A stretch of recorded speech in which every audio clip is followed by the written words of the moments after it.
Thanks everyone for joining. Very excited to have you here as a part of our ECAP Insights. Very excited about this session where we have Logan as our guest speaker, partner with OneStream to go through applied AI. We'll quickly go through an agenda. The chat is open if you want to drop in questions. Depending on time at the end, we'll either follow up or answer them in real time. So again, really appreciate you being here. And we will walk through the agenda, then jump right in. So action-packed agenda here. The first kind of section of it, we'll just do an eCapital intro for those who don't know us as one of the top OneStream consulting partners.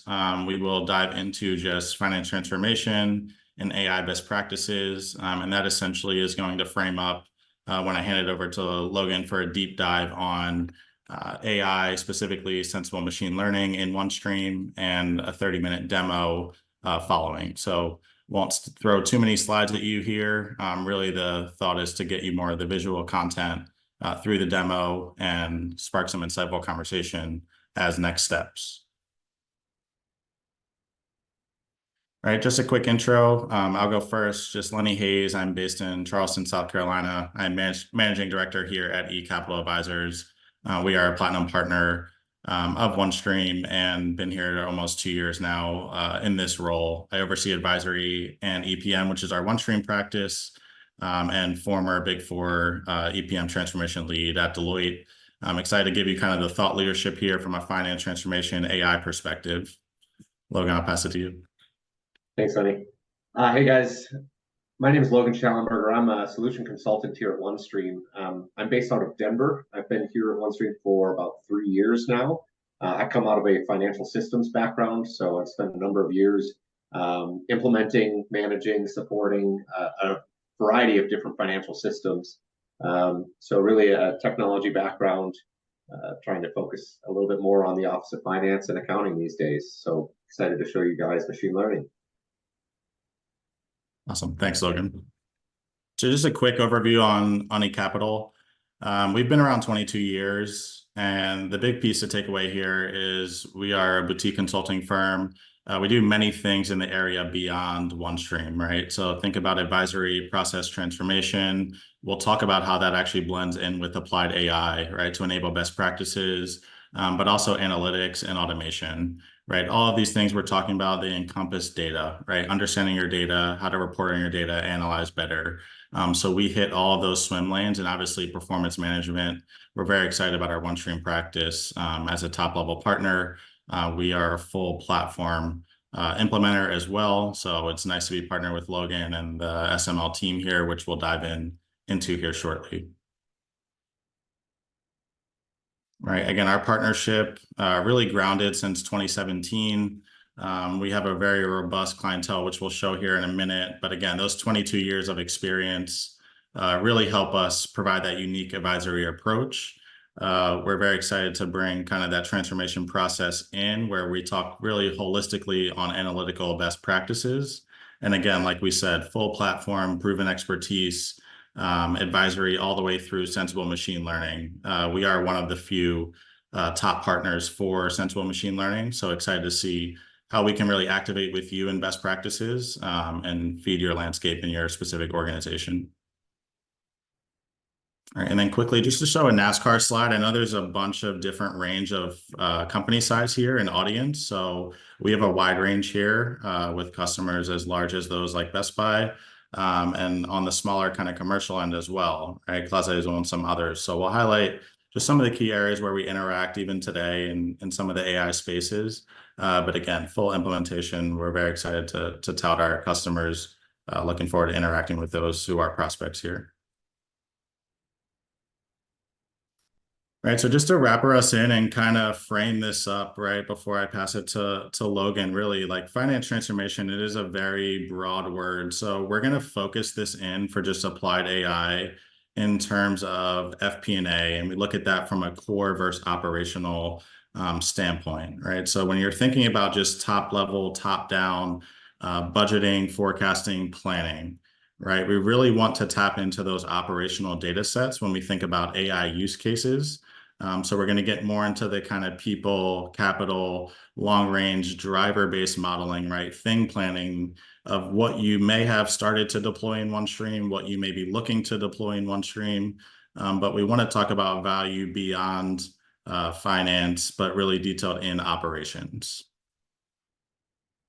Right. So with that, just want to set the tone here on really AI and EPM, right? Optimization working together, right? AI is another broad term thrown around, right? Are we talking automation? Are we talking RPA? Are we talking really AI or machine learning forecasting, right? I just want to call out two key pieces here. Predictive analytics and scenario planning is really where this conversation is going to drive around, right? It's bottled up for the FP&A. It's out of the box functionality that exists in OneStream. It is not necessarily language conversion or automation of data sources, right? Those are key components here, but the drivers that we're enabling or the functionality that we're enabling as far as best practice is really in that predictive or scenario modeling tool set.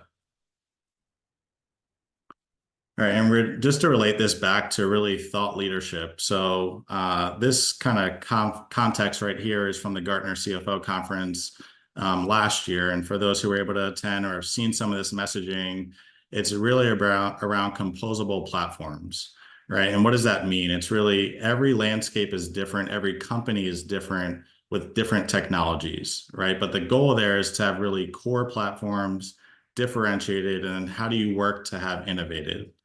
The great part about OneStream is it is very innovative from a platform standpoint.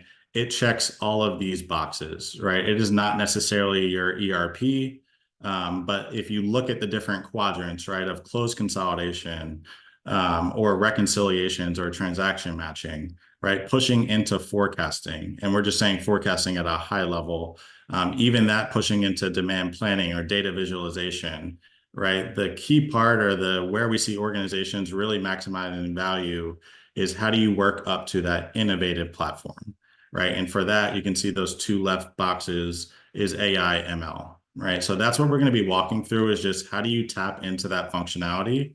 Because again, a lot of you have started this, you're on a phased approach working through OneStream. How do you tap into those? But really, what are the use cases that drive business or drive value in your business? Right, so sensible machine learning, just to introduce this quickly, and Logan, I'll let you chime in here as well. Sensible machine learning, I just want to talk about demand planning, expense reporting, different things in the OneStream module. This is a part of the natural OneStream module, right? So you look at OneStream as a cloud platform. You can expand on those FP&A modules through Solution Exchange or the Marketplace. Sensible machine learning, look at that as an engine on top of it. Right? How do you add different drivers? This is out of the box AI, which is very exciting. These aren't bolt-ons that you need, right? From purchasing the OneStream platform, right? It's really configuration, proof of value, and engagement. Yeah, and I just want to add on to that. You know, this is OneStream's first approach to AI and machine learning. We have a pretty extensive AI practice under development. So if any of you folks are coming to Las Vegas for a user conference, Splash, next week or the week after, I'm sorry, we're going to be talking a lot about where are we going now that we have kind of the core with machine learning forecasting in place. Where are we taking AI next? That's going to be a big highlight of the Splash user conference. Yeah, thanks for that, Logan. And then here's really the meat of it, right? And excited for Logan to show you this in the tool. This is what we've been trying to frame up, right? Traditional forecasting, you're leveraging actuals, right? Or really kind of that flat kind of data, right? That you see day over day, margins, things like that. It's not intuitive, right? It's not innovative from a platform standpoint. The AI/ML, right, that you're going to see with predictive drivers or modeling that you'll see in sensible machine learning, that is really around seasonality, right? It's around holiday events. It's around weather predictions. It is those unpredictable things where you can make adjustments on the fly depending on different use cases, right? So that impacts all areas. It could also be long range planning, but we see those kind of rolling forecasts, right? 12-month. How do we compare against other competitors in our market with our kind of product level data or different dimensions? Right, those are the areas that we're talking about today. So hopefully that helps just frame this up of where we're going. Again, we're talking really the AI/ML forecasting.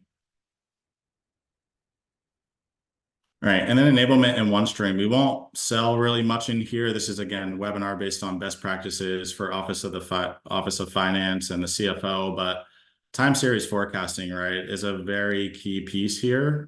Just want to highlight some of the eCapital customers and how what Logan's going to show you is an expansion of what we're already doing in the platform, right? So this is organic, even though Logan mentioned this is the first rollout, right, of AI/ML.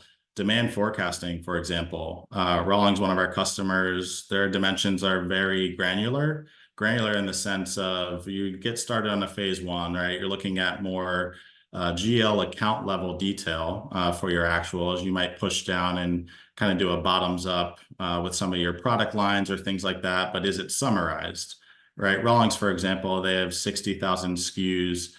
You would look at that as those are a lot of dimensions, right? And members to house along with performance. But they're running kind of demand pricing against the market, right? Against margins, against seasonality in OneStream, which is very exciting. Closet Azul, very similar kind of in the consumer space.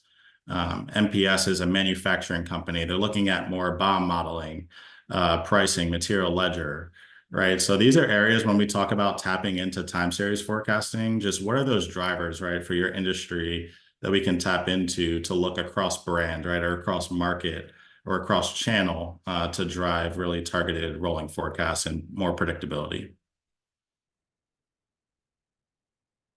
And then best practices here, before I fully hand it over to Logan, the key part here, right? If you're thinking about coming off of this webinar and you want to know more, it's defining that roadmap, right? It's defining those use cases. What that will dovetail into is kind of a proposed engagement or proof of value. This has been exciting with just other customers that we've seen in the OneStream SML space, like Pella, Caterpillar, and others, right? Recognizing that value. This is the same path they went through. Understanding that data, what data sets are we pulling, what level of granularity, defining targets, right? We'll speak about here in a bit, and then pushing that to really partner enablement, right?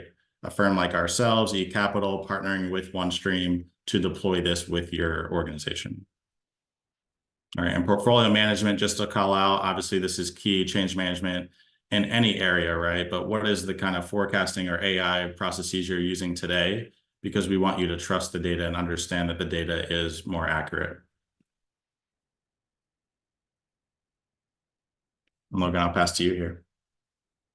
Perfect. You can build this slide out. So there's really 5 key areas that we talk about when we're talking about value with something like machine learning. The biggest 3, I will say, are accuracy, efficiency, and transparency. With machine learning, leveraging historical data, we are able to essentially forecast out into the future, whether that's a short-term forecast for the next couple of days or weeks, or short-term from a monthly perspective, or longer-term forecasts, 6 months, a year, 18 months down the road. We can leverage historical data and start to understand and learn off of that historical data to ultimately do those forecasts. So we're seeing huge accuracy improvements, pretty much double digits across the board, across all the customers that we've implemented with so far compared to some of their traditional forecasting processes. The other component here too, efficiency, is a really big one, right? When we think about doing a very granular level of forecast, using traditional forecasting practices, that would have involved a lot of effort, right? Getting a lot of different people involved in the forecast, going down to a granular level of detail, and collecting a lot of data. Because machine learning is a mostly automated process, we can replicate those very granular levels of forecasting with machine learning in an automated capacity. So some of our customers see up to a 90% reduction in time to put together a forecast. The other huge thing here too, transparency. With machine learning and AI, there's a little bit of a bias towards it that we don't understand what it's doing. It's a black box. So with sensible machine learning, we've opened that box up. We can tell you very specifically what drivers are impacting your results in either the positive or negative direction on any given time period, as well as being able to look at them a little bit more holistically and see what drivers are ultimately the most influential across the business as a whole. So with machine learning, we're ingesting so much data. There's a lot of data there. So because we can look at a lot of different drivers, if you think about traditional forecasting processes, getting beyond just a couple of drivers starts to get very, very complicated.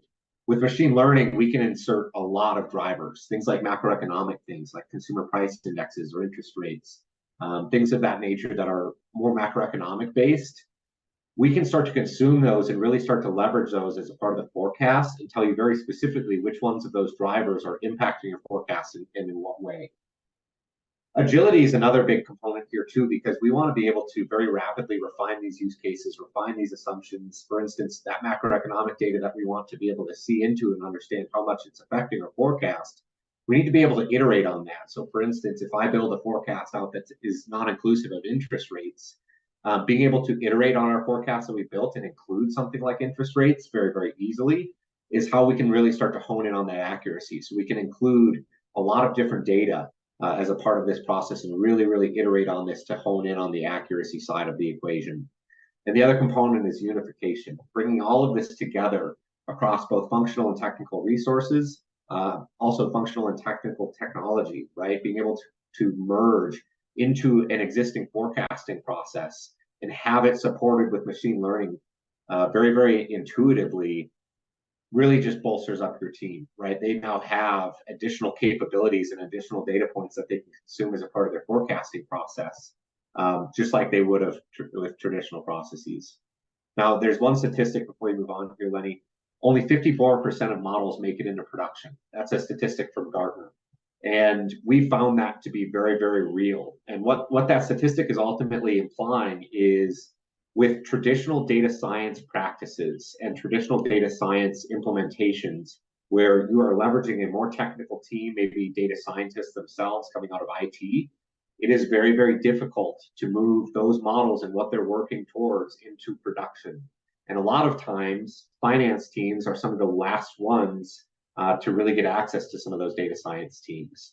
So that's what our goal here is at OneStream, is we want to be able to bring this technology and this capability to the finance organization without the dependency on IT and data scientists. So what you're going to see in the demo is how we've done that and built this out as easy as possible so that finance can ultimately own and build these models separate from IT.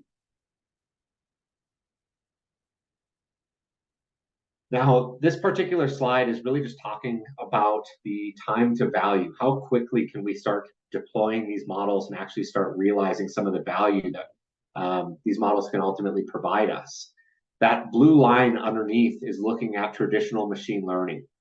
That's where you start to see that 54% statistic really come to light, is because a lot of the times that iterative process that I was talking about earlier is very, very difficult. And data science, science being a key word there, implies a lot of hypothesizing, testing, failing, retesting, refailing, and it takes a long time. One of our customers had invested billions of dollars into machine learning into their internal teams, and is ultimately a OneStream customer today because of how difficult it is to actually go from an idea all the way into productionizing those models. With OneStream, we've seen 100% success rate across the board with every single customer.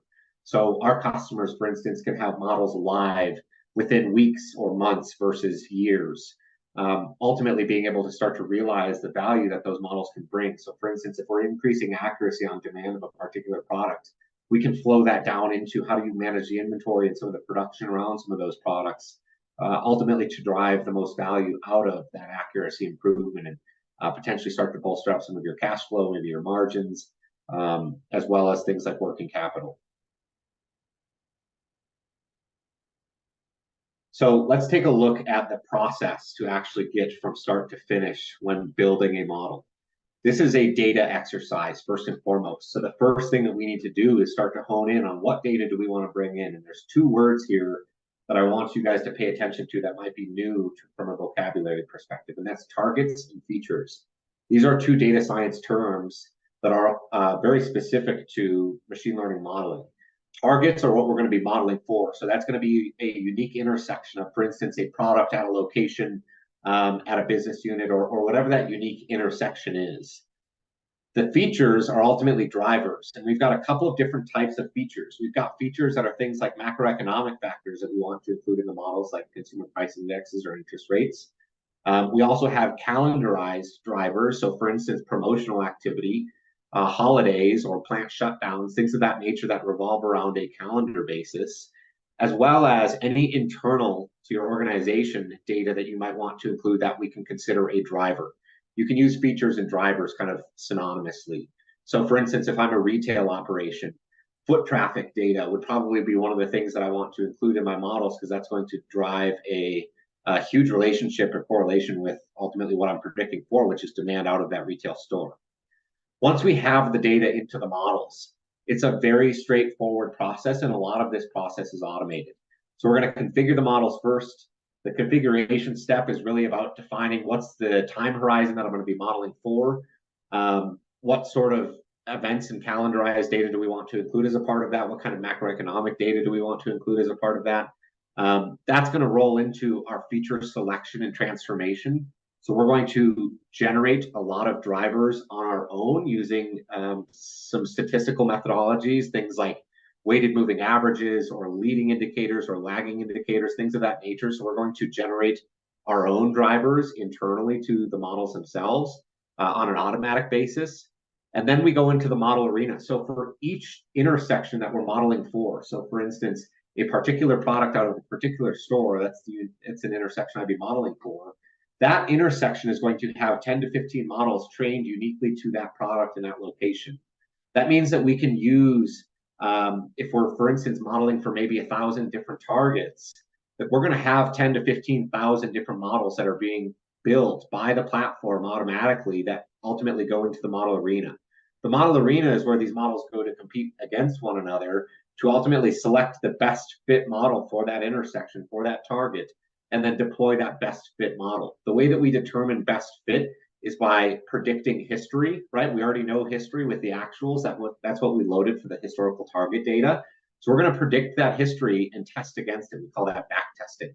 That's going to give us the confidence that we need to move forward in our future-looking predictions. From there, we're going to start to look at insights into the models themselves so that we can start to understand, for instance, the drivers, the confidence of the models.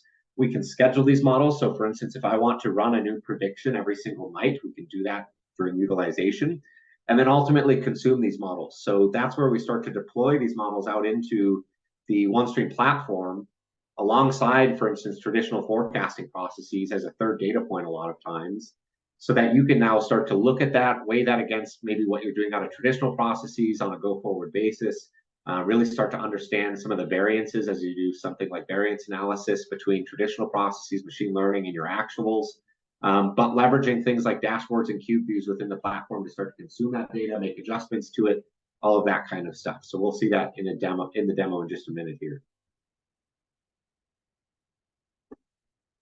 Okay, I'm going to take over the screen share from you. Yeah, we'll stop sharing and let you take over. Thanks.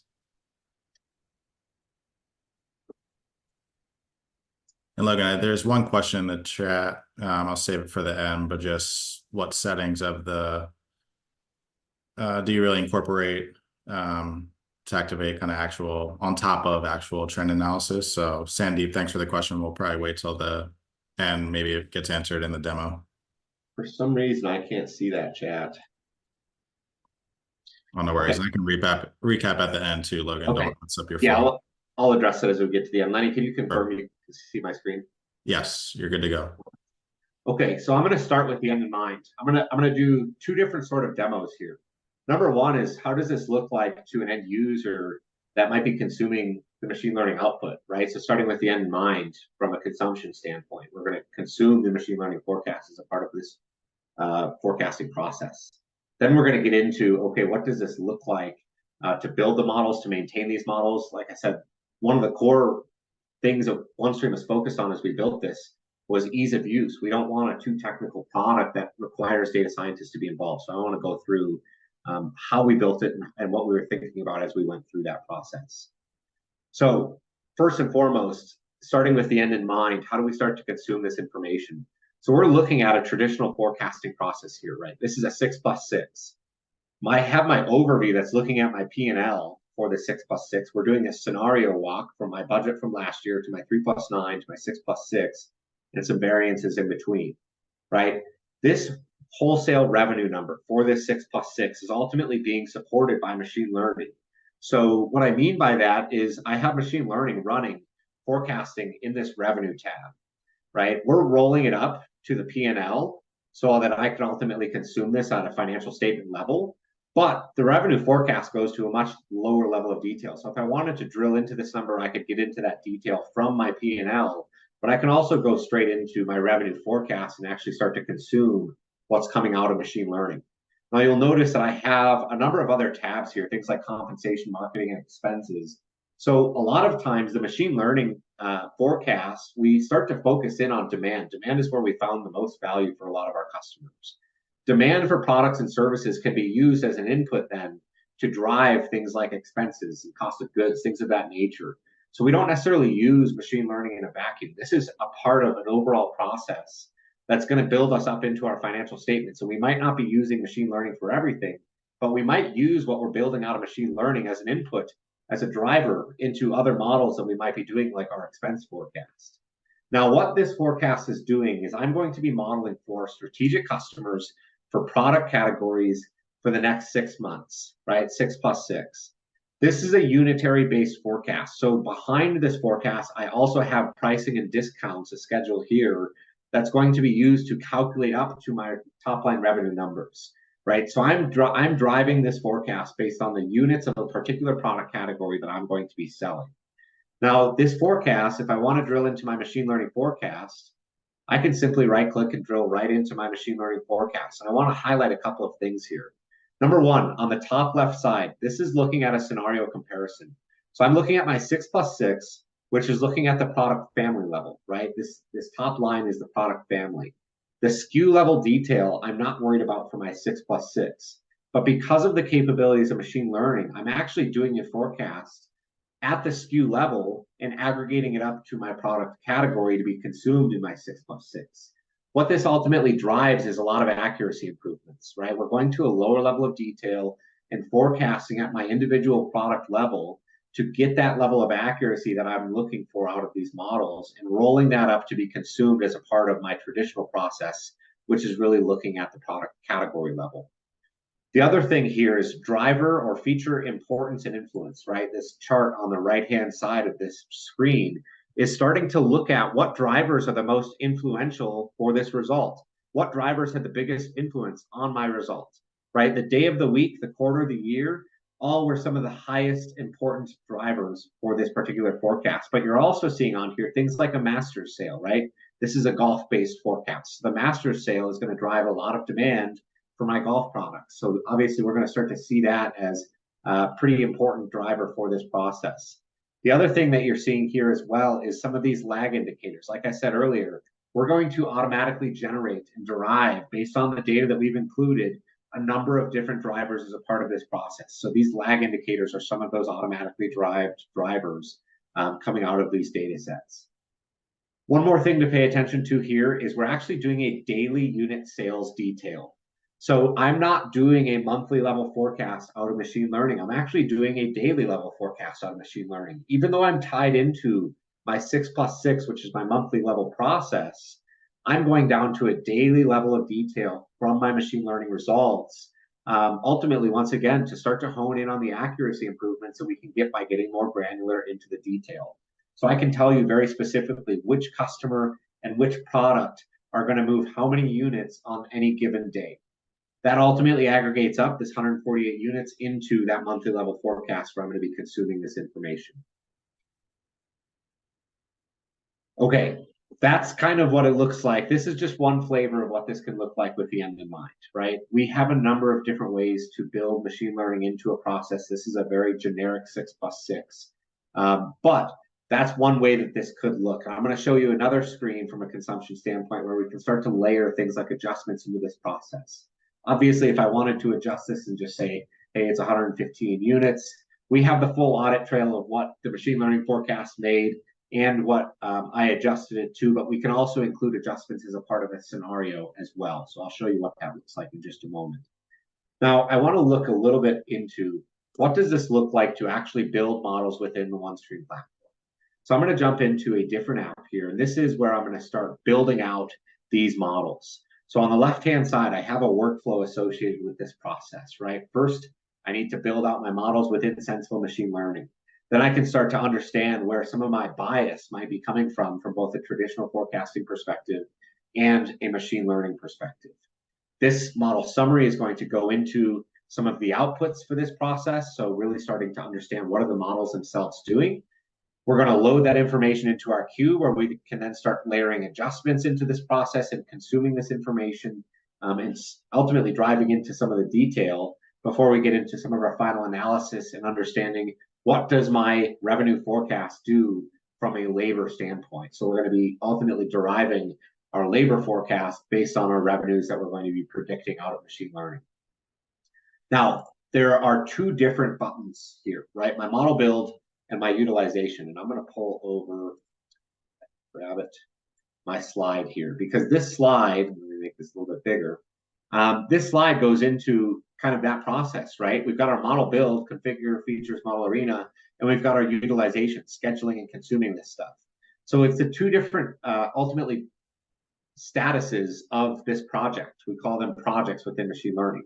So I've got my model build and my utilization. It's the two different phases. Before we're starting to utilize the project, we need to build it, right? So we're going to start with our model build, ultimately walking from the data into our model arena.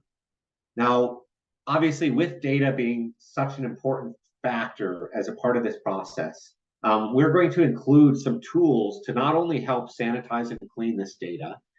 Every single customer that we've interacted with has data cleanliness problems. So if you're one of those customers, just know that data cleanliness is always an issue and it's always something that needs to be addressed. And we have tools specific to do that. So when we get into the actual build process, once again, on the left-hand side, I have a workflow. First, we need to work in our data. Then we need to configure the models. And then we're going to deploy it into our model arena, or what we call the pipeline. Across the top, within my data section, we once again, the workflow steps. First, we need to load our target data. Then we're going to load our feature data. And then we can start to understand around the data set some statistics around that data. So when we come into this data set, this is where we're going to start to understand, what does my data set look like? What do I have from a quality and quantity of targets that we're ultimately going to be forecasting for? Am I forecasting for things that maybe I don't have historical data around? This is going to highlight if I don't have, for instance, any history around some of the information that I'm trying to be modeling for. So now we can see this particular model, we're going to be modeling for 154 different targets, 1,580 different dates that we're going to be modeling for. So this is going at a daily basis. So we're going to have a lot more days we're going to be modeling for as a part of this process. From here, so we've loaded the data, right? The data is into the models. We start to understand the data. Now it's all about configuration.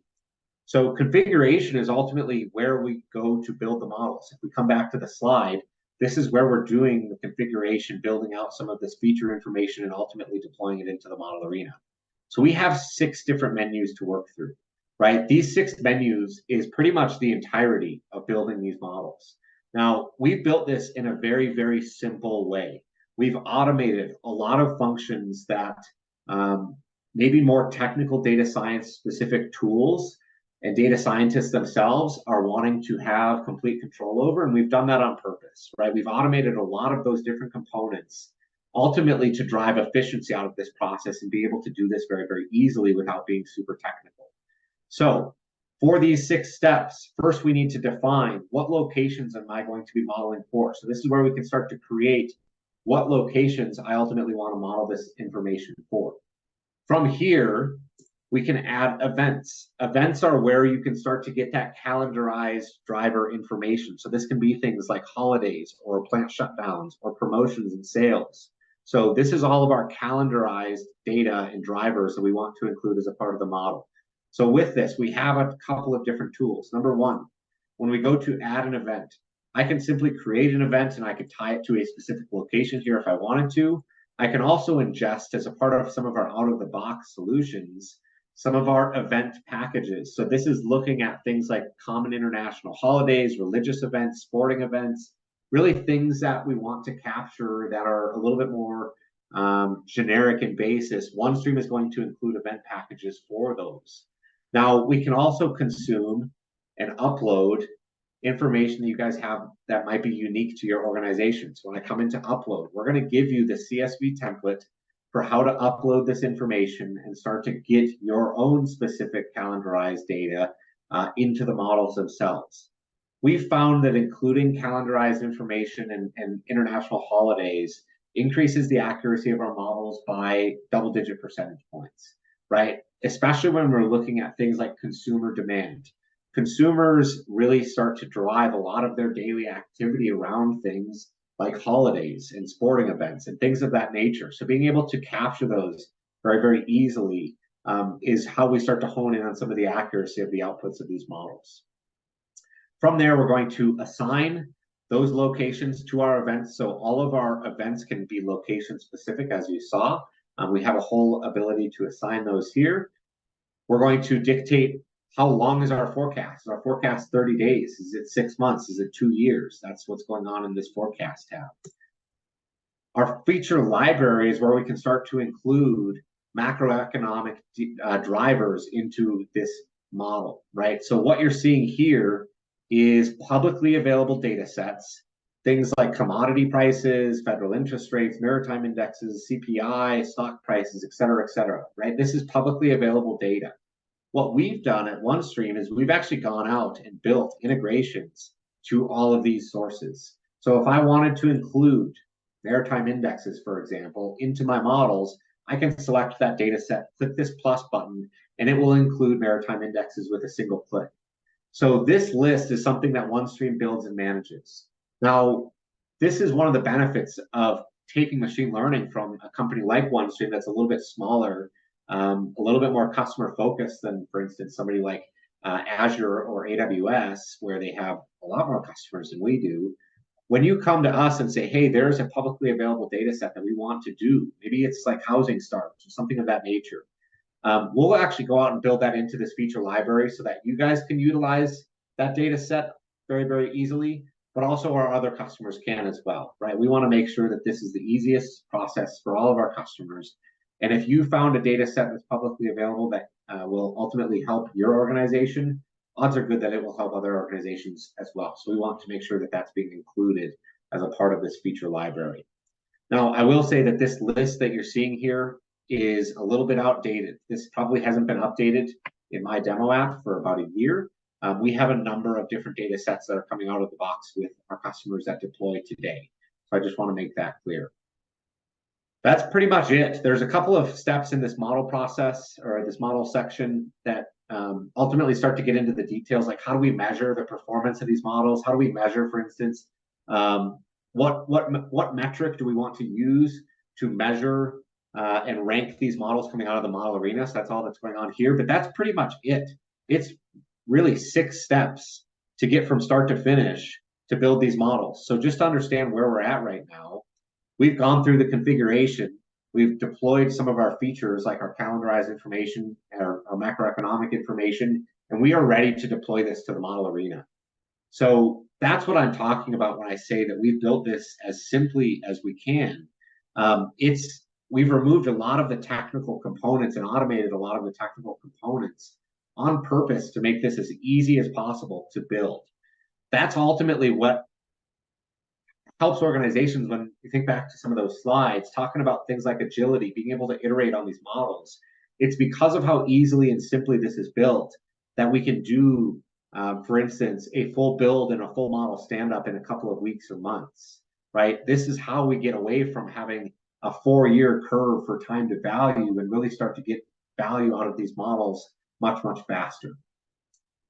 Lenny, I saw you come on camera. Did you have something to add here? No, I think I'm glad you showed this, Logan. I think it answered the question on just inputting drivers, right, events in this configuration model. Another one, I think you pointed to it on the model itself, but they asked, how do you see kind of the percentage errors, right, related to your model? I think that's on the model back end piece of accuracy, right? So, yep.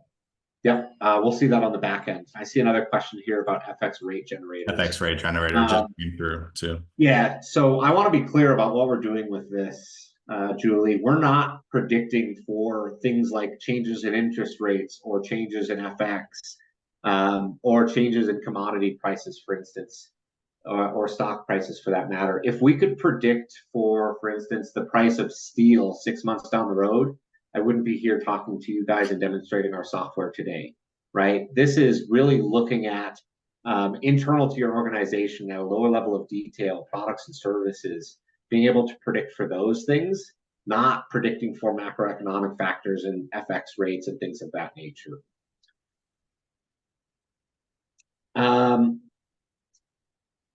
I saw one more question that I want to address before I get into the utilization side. Let me read this really quickly. For a grocery chain, impact of a recall.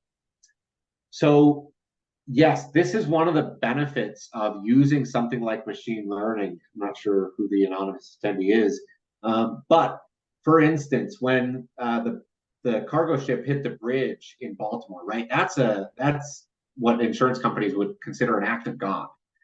Recalls from the FDA or USDA, we're not going to be able to predict for those events, right? Those events are anomalies that don't show up in historical data. They're not something that we can predict for. But what we can do is very, very rapidly train our models around that change and start to understand, okay, now that that event has happened, what's the impact of that event, right? So that's where we can start to get into, okay, we're not going to be predicting for COVID, for instance, but once COVID happens, we can very, very rapidly iterate on those models and train those models around that event and understand what happens to our forecast inclusive of an event that we would not have been able to predict for. So yes, you will be able to see the impact of a recall very, very easily when you start to think about not only do these models are they really, really good at the accuracy side? But like I was showing earlier, they don't exist in a vacuum, right? We're going to use these as a part of a larger forecasting and modeling process. So we can start to see, okay, if we, for instance, recalled spinach, if I'm a spinach manufacturer or retailer, what does that ultimately mean from an inventory standpoint? What does that mean from a sales standpoint? And start to understand the impacts of what a recall may have done to your forecast. So yes, we can really start to see the impact of some of those active dogs type events.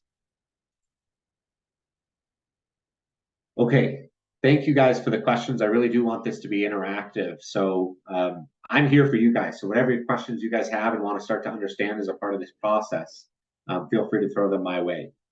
So I want to jump into model utilization, right? Now that we built the model, I want to understand what's happening within the model. So this is where we come back to this slide. This is where we're out of the model arena. We've deployed these models. They've competed against one another. And now I can start to understand some of the insights. So when we come into the utilization, once again, sections on the left-hand side to work through, the chevrons and some of the different sections within each of those to work through across the top. So within the manage section, there's a couple of different things here. Number one, I can run a new prediction. I can also schedule this new prediction. So I can come in here and say, hey, I want to run a new prediction, or I can want to run this on a scheduled basis. This is how we can do, for instance, a new prediction every single night if we really, really wanted to. The other component here that I want to highlight is health. Health is something that's probably going to be new to a lot of you folks because this is very specific to machine learning. When we deploy a machine learning model that has just been trained on the most up-to-date data, the health of that model is considered as zero. Zero is a perfect health. As you move forward, we don't retrain the model every single night or every single time we run a new prediction. So we are going to use the model that's been trained to forecast again and again and again. As time goes on, the health of that model will start to deviate away from zero. So you'll see a negative one and a positive one. The further away from zero you get in either direction, the lower your health score, right? So what we do when we start to deviate too far away from our original training of that model is we run a rebuild. This rebuild process can be done automatically. It can be done scheduled basis. It can also be done manual. And what this rebuild will also allow us to do, for instance, if I want to do a partial rebuild, this will allow me to go back and include more macroeconomic data. So this is also how we can start to iterate on these models and go back and forth and back and forth to start to hone in on the accuracy is to run a rebuild. With the health scores, we will send you alerts and notifications if your model becomes too far away from its originating health score. Now, I will say most of our customers, the recommendation from OneStream is to retrain your models on a quarterly basis. And that retraining is very, very easy to do. Like I just showed you with the rebuilding process. It can be done on a scheduled basis. So you can schedule it every quarter and you don't even know that it's being rebuilt. That's going to make sure that your model is the most up-to-date and leveraging the most accurate and up-to-date data as a part of this process. Now, I really want to jump into the analysis. The analysis is where we can start to see a lot of the insights into the models that we can provide. So first and foremost, on the left-hand side, these are all the targets, right? This is built around a restaurant, just to be perfectly clear. So my targets are my different beverage and food categories at a restaurant by location. So I have 54 different ones here. Each one of these targets that I'm going to be modeling for has a separate model leaderboard. What you're looking at in the center of the screen is the model leaderboard and separate forecast results. So for instance, if I want to look at my appetizers, all of the results that you're going to see on this screen are going to be specific to appetizers. One of the benefits of OneStream is how specific we get on training these models, right? Every single one of these targets has a unique subset of models that has been trained for it. That really allows us to hone in on accuracy. Some of our competitors will train a single model across all products or services. That loses some of the benefits that some of these different algorithms and models ultimately can provide. So we want to make sure that we are training the best fit model for each different intersection that we're going to be modeling for. From there, once we've deployed this model, we can start to see, actually, let me zoom out really quick. For instance, the level of accuracy that these models provide. So two things are happening here. Number one, these are the back testing results. So how well did our model predict history and predict what we already know? This is how we measure the success of the model arena and ultimately make sure that we're using the best model for that particular target or what we're going to be modeling for. Moving into the future is where you can see some of the forecast results. And you'll notice that I have not only the dark blue line in the middle, that's the very specific result, but I also have a band, a prediction interval around it. So we're going to give you a floor and a ceiling for what we think the model is going to be doing. This also highlights the confidence of the models. The larger the prediction interval, the larger that band is, the less confident that model is going to be. So for instance, this spike that we're capturing here on April 7th, this model is very, very confident that spike is going to happen, and it's very confident in the results because that prediction interval is very, very narrow, right? So we can really start to understand the confidence of what the models are ultimately producing and the results coming out of these models just based on some of these charts and graphs that we're looking into.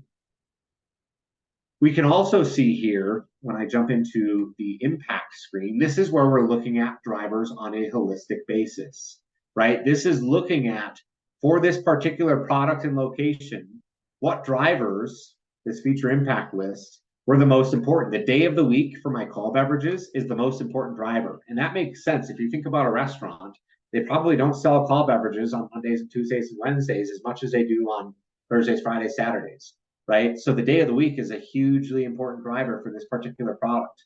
For some of our other categories, like appetizers, you're going to see a whole different subset of drivers for those different products and locations that are specifically tailored to those products. Now, if I want to get much more specific with this, right, that's looking at drivers on a little bit more of a holistic basis. We can get extremely specific with what are those drivers actually doing to my results. Now, I do want to say, as this is loading, all of this information that you're seeing here is what we're going to expose to the end users that are going to be consuming this information. So right now we're working within Sensible Machine Learning. However, as you guys saw with my first part of this demo, where we're looking at the end user and the consumers of this information, we can expose all of this detail to the users as they're deciding whether or not they want to use the results of the machine learning model. Now, there's one chart here that I really want to highlight. It's what we call a tug of war chart. to understand what this chart is doing, we've baselined the results of the model at 0, right? So the results of the model, my prediction, are baselined at 0. From there, we're going to push and pull those predictions up and down, right? Tug of war, pushing and pulling. We're going to push and pull those results up or down based on the driver's impact. So, for instance, on April 5th, the Masters tournament is going to increase the sale of my call beverages at my Rochester location by $731.62.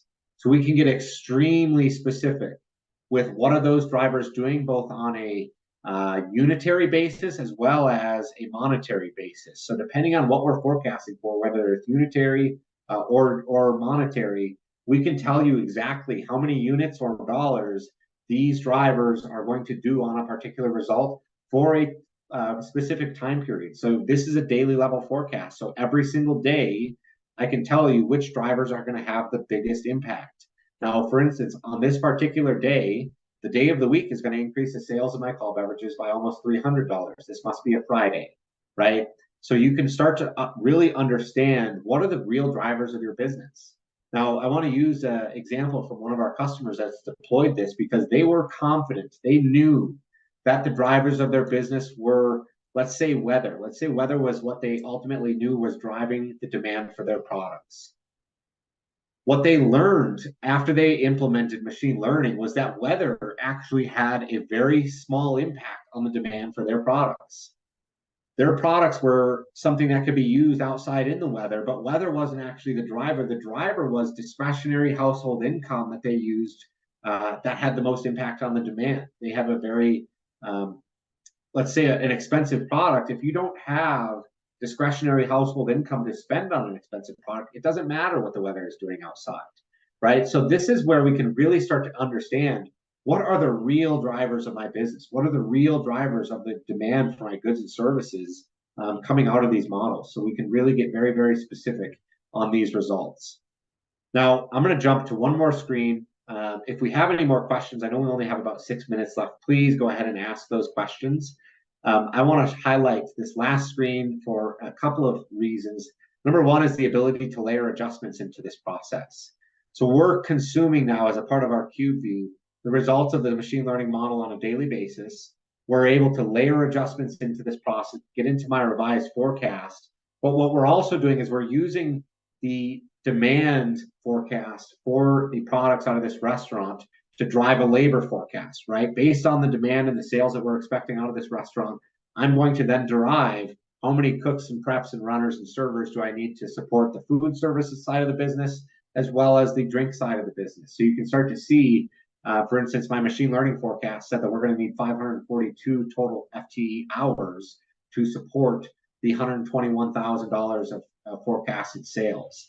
We're also separating out, because I'm using adjustments as a separate scenario, we're separating out based on the adjustments that we want to layer into this. What do those adjustments do from an impact to that labor forecast perspective? This is also trickling down into my daily level forecast. So if I wanted to support, for instance, the scheduling side of my business and scheduling the labor required to support the demand, we can get very, very specific on that side of the house as well. So for instance, on the 15th of April, I can tell you that I need X number of resources across the different labor groups that I'm going to be using to support that demand. Okay, I want to end here, leave a couple of moments for any questions that you guys might have that I didn't get to or didn't address, or maybe that have come up throughout this time that you haven't had addressed yet or thought I might. So please go ahead and ask away. Otherwise, this is the end of what I'm going to be demoing from a prepared standpoint. Any questions there? Thanks so much, Logan. Any questions there? Chat's still open.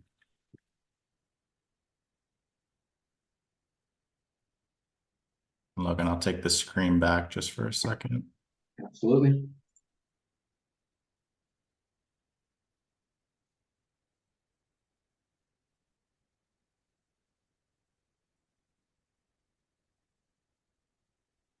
All right.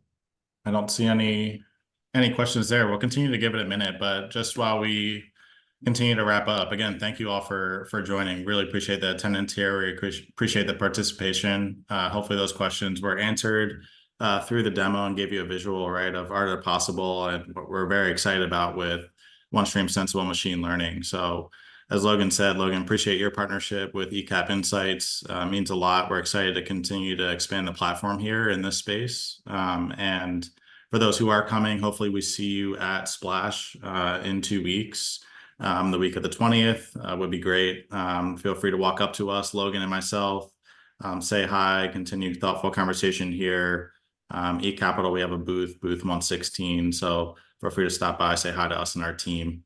But We also have, as a part of the OneStream team, we're going to have our demo pods where you can come and ask. I'll be manning our AI pod for most of the week. So if you want to talk in person about any of this information and maybe get a personalized demo, feel free to come up to the demo pods, and you'll likely find me standing there waiting to chat. So thanks, everyone. awesome. Thanks, everyone. With that, don't say anything in the chat. So appreciate everyone's time and we'll close this session. Thanks for joining.